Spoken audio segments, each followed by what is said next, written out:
গভীর সমুদ্রের মধ্যে অবস্থিত ভারতের আন্দামান দ্বীপপুঞ্জ। একদল আদিম মানুষ আনুমানিক 26,000 বছর আগে কিভাবে এখানে এসে পৌঁছলো, আবার আন্দামানে এসে ওরা সমস্ত পৃথিবী থেকে বিচ্ছিন্ন হয়ে পড়ল। আর আজও ওই আদিবাসীরা, যাদের আন্দামানিজ বলা হয়, তারা অনেকে 26,000 বছর পরেও আধুনিক পৃথিবী থেকে সম্পূর্ণ বিচ্ছিন্ন হয়ে আছে।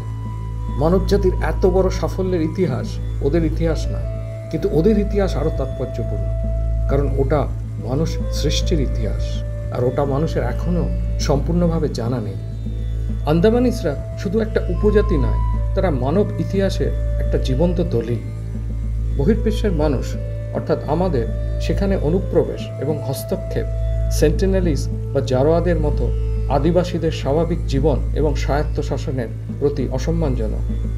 তবুও এই প্রশ্ন থেকেই যায় যে আধুনিক বিশ্বে ওদের এই প্রাচীন সংস্কৃতিকে বাঁচিয়ে রাখা কি সত্যিই সম্ভব?